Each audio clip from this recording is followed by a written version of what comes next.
நெற்றிக்கண் தியான மையத்தின் சார்பாக உங்கள் அனைவரையும் வருக வருக என வரவேற்கின்றேன். என்னுடைய சந்தோஷமான வணக்கத்தை தெரிவித்து கொள்கின்றேன். நாம் இன்றைக்கி பார்க்க போகிற ஒரு முக்கியமான ஒரு கருத்து சத் சித் ஆனந்தம் அப்படிங்கிறது. இந்த சத்துனா என்ன, சித்துனா என்ன, ஆனந்தம்னா என்ன அப்படிங்கிற ஒரு வழிமுறைகளையும் நம்ம அதுக்கான ஒரு புரிதலும் அறிவார்ந்த விஷயங்களும் அனுபவ சார்ந்த விஷயங்களும் நம் முன்னோர்கள் செய்த மகான்கள் சித்தர்கள் சொன்ன அந்த கருத்துக்களை முன்மொழிந்து இன்று அந்த கருத்துக்களை நான் சொல்வதிலே மற்றற்ற மகிழ்ச்சி அடைகின்றேன். சத்துனா என்ன அப்படின்னா நமக்கு எல்லாமே தெரியும். நம்ம வீட்டில் குழந்தைங்கள என்னடா உனக்கு சத்து இருக்கா அப்படின்னு கேட்பாங்க. சத்து ஏண்டா இல்லை, ஏன் அது தூக்க முடியலையா, அதே எடுக்க முடியலையா அப்படின்லாம் கேட்பாங்க. அதனால் அந்த சத்து அப்படிங்கிறது ஒரு மனிதனுக்குள்ள ஒரு ஆற்றல் அப்படின்னு தான் சொல்கிறோம். அந்த ஆற்றல் இல்லைன்னா எல்லா மனிதர்களுமே சத்து இல்லாத மனிதர்கள், அவனுக்கு சக்தி இல்லை அப்படின்னு சொல்லுவாங்க. ஆக அந்த சக்தியை நம்ம எப்படி பெற்றுக்கொள்வது, அதை எப்படி அதிகரித்து கொள்வது, அதை எப்படி மேன்மைப்படுத்தி கொள்வது, அதை நாம் எப்படி பயன்படுத்தி கொள்வது, அது நமக்குள்ளே எப்படி இயங்குது அப்படிங்கிற ஒரு கருத்தை தான் நம்ம பார்க்கணும். அப்படிப்பட்ட ஒரு நிலை தான் அந்த சத்து அப்படின்னு சொல்கிறது. அந்த சத்து அப்படிங்கிறது ஒன்றுமே இல்லை, உங்களுக்கு தெரிந்தது தான். ஆனால் நம்ம அதை பற்றியான பயன்படுத்துவதும் இல்லை, அதை அதிகப்படுத்துறதும் இல்லை, அதை நினைக்கிறதும் கூட கிடையாது. அதுதான் எல்லாத்துக்கும் மூல காரணங்கிறதும் நமக்கு தெரியாது. அந்த சத்துங்கிறது தான் நம்ம உயிர் சக்தி, உயிர் ஆற்றல் அப்படின்னு சொல்லக்கூடியது. அந்த உயிர் ஆற்றல் உங்களுக்குள்ளே இருக்குது, அதுதான் விந்து அப்படின்னு நம்ம சொல்கிறோம். இந்த ஆண்களுக்கு அந்த அந்த உயிராற்றல் இருக்கிறதுனால தான், அந்த தூண்டுதல் இருக்கிறதுனால தான் இன்றைக்கி நம்மலாம் இயங்கிக்கிட்டு இருக்கோம். அந்த ஆற்றல் தான் ஒரு குழந்தை பிறக்கிறதுக்கான ஒரு முக்கியமான ஒரு காரணமாகவும் அது இருக்குது. அதனால் அது இருந்து, அது செம்மையாக இருந்தால், அது திடமாக அந்த உயிராற்றல், அந்த உயிர் அணுக்கள் செம்மையாக இருந்தால் தான் உங்களுக்குள்ள அந்த குழந்தை கிடைக்கக்கூடிய பாக்கியம் இருக்கும் அப்படின்னு சொல்லப்படுது மருத்துவத்தாலையும். அப்போது அந்த வித்தில் தான் பதிவாகுது எல்லாத்தையுமே. அதை எடுத்து தான் எல்லாருமே மாற்று வழியில் யோசிக்கிறாங்க. குழந்தை பிறப்பு மாற்று வழியெல்லாம் யோசிக்கிறாங்க. ஆக அந்த உயிர் அணுக்கள் தான் இருக்குது. அந்த உயிர் அணுக்களை அந்த தாயினுடைய கருவறையில் செலுத்தி அந்த குழந்தைய உற்பத்தி பண்ணுறாங்க.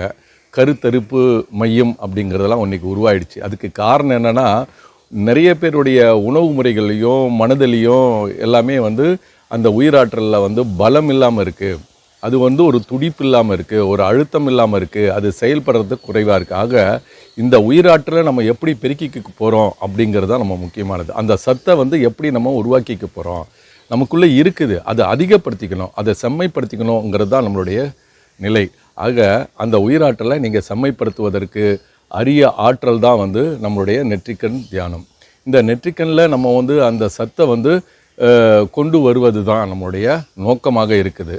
அதனால் மட்டும்தான் உங்களுடைய அறிவாற்றல், உங்களுடைய உயிராற்றல் இதையெல்லாம் மேன்மைப்படுத்திக்கக்கூடிய ஒரு நிலை மட்டுமல்ல, அது ஆன்மீகத்துக்கும் ஒரு அற்புதமான ஒரு வழியை ஏற்படுத்தக்கூடியதும் அந்த உயிராற்றல் தான். அதனால் இந்த நெற்றிக்கண் தியானத்தில் நீங்கள் வரும்பொழுது, இந்த 15 நாட்களில் நீங்கள் அந்த உணர்வு தளத்தில் இருந்து நீங்கள் பழக்கப்படும் போது அந்த உயிராற்றல் நெற்றியில் இருந்து அதை பயன்படுத்தி கொள்ளலாம். இந்த உயிராற்றலை தான் நம்ம சிறப்பான முறையில் இந்த பயிற்சிகளை நம்ம மேற்கொள்ள போகிறோம்.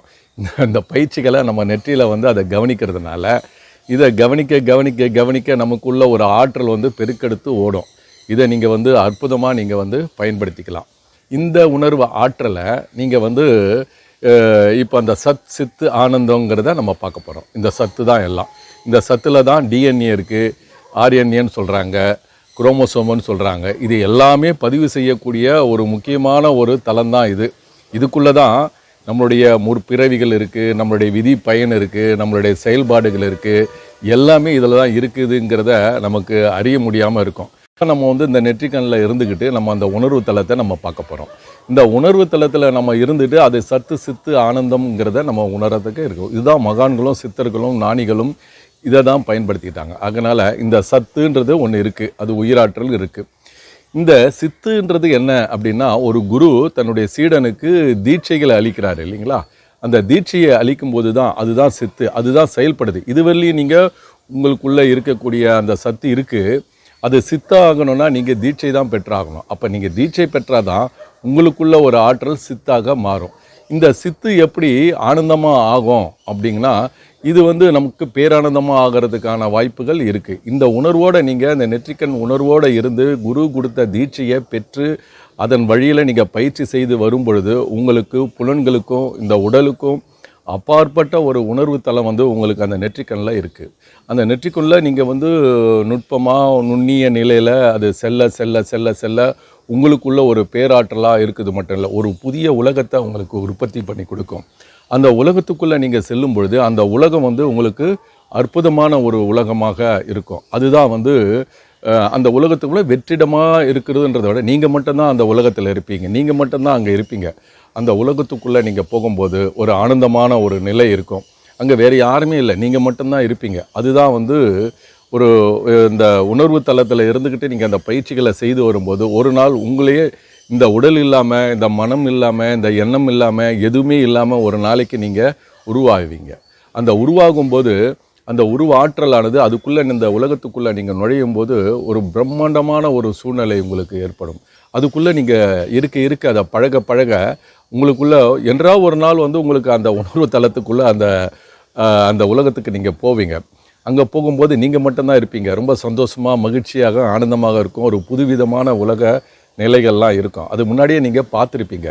அந்த மாதிரி உலகத்தை நீங்கள் இந்த தியானத்தில் வரும்பொழுது அந்த உலகத்துக்குள்ளே நீங்கள் போகும்போது உங்களுக்கு அனுபவம் சார்ந்த விஷயங்கள் உங்களுக்கு ஏற்படும். அந்த அனுபவத்துக்குள்ளே நீங்கள் ஒரு முறை நுழைஞ்சிட்டிங்கன்னா அதை தொடர்ந்து தொடர்ந்து அந்த தியானத்தின் நிலைகளை நீங்கள் செல்ல செல்ல செல்ல அது உங்களுக்கு நிரந்தரமாக இருக்கும். அதுதான் அந்த உலகத்தில் போகும்போது தான் நானே இறைவன், நானே எங்கும் நிறைந்திருக்கின்றேன், ஏகமாக இருக்கின்றேன், எல்லாமாகவும் இருக்கின்றேன்ற ஒரு நிலை உங்களுக்கு ஏற்படும்.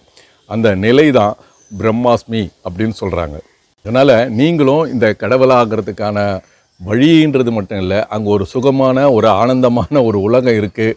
அந்த உலகத்தை நீங்கள் ஒரு முறை சுவைச்சிட்டிங்கன்னா அதுக்கு பிறகு நீங்கள் வேறு ஒரு நினைக்க மாட்டீங்க. அவ்வளோ அற்புதமான ஒரு வழிமுறைகள் அங்கே இருக்குது. அதனால் இந்த சத் சித்து ஆனந்தம் அப்படிங்கிறத நீங்கள் புரிஞ்சிருப்பீங்க, உணர்ந்திருப்பீங்க.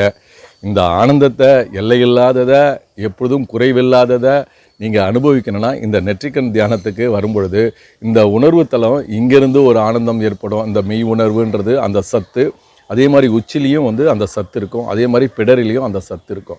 இந்த 3 இடங்களையும் உங்களுடைய அந்த சத்தை நீங்கள் பயன்படுத்தி சித்து ஆனந்தம்ங்கிறத நீங்கள் அனுபவிக்க முடியலாம். உங்களுக்குள்ளே தான் இருக்குது. நீங்கள் வெளியே எங்கேயும் தேட வேண்டிய அவசியமே இல்லை. உலகத்தில் இருக்கிறவங்களாம் எங்கெங்கேயோ காடு மலை எல்லா இடங்களும் தேடுறாங்க. ஆனால் எங்கே தேடியும் அதெல்லாம் கிடைக்காது. அது உங்களுக்கு உள்ள மட்டும்தான் இருக்குது. அப்படிங்கிறத நீங்கள் உறுதியாகவும் நம்பிக்கையாகவும் நீங்கள் இருந்தால் மட்டும்தான் சத்தியம் உங்களுக்குள்ளே இருக்குது. சித்தம் தீட்சை எடுத்துக்கங்க. அந்த ஆனந்தத்தை நீங்கள் தான் உணரணும் அப்படிங்கிறத நான் சொல்லிக்கொண்டு சந்தோஷமான இந்த நிலையில் உங்களுக்கு புரிஞ்சிருக்கும்னு நினைக்கிறேன். எல்லோரும் சந்தோஷமான இந்த சச்சித்து ஆனந்தத்தை அனுபவிக்க வாருங்கள். இது அனுபவம் சார்ந்த விஷயங்கள், அனுபவத்தால் மட்டும்தான் இருக்கும், பேச்சளவில் இருக்காது. பேச்சுன்றது ஒரு செயல் இல்லாமல் நடக்காது. எல்லாருமே பேசுவாங்க, ஆனால் அது உங்களுக்குள்ளே அது எப்படி செயல்படணுன்றது தான் சித்து. அதுக்குள்ளே உங்களுடைய உயிராற்றல் இருக்குது இல்லையா, அதுதான் சத்து. அப்போது அந்த ஆனந்தம் எங்கே இருக்குது? உங்களுக்குள்ளே தான் இருக்குது. அப்போ எது பேசினாலும் எங்கே பேசினாலும் அந்த 3ம் இல்லாத உங்களுக்கு எதுவுமே பலன் அளிக்காதுங்கிறத கூறிக்கொண்டு விடைபெறுகிறேன். நன்றி. சந்தோஷம் சந்தோஷம் சந்தோஷம்.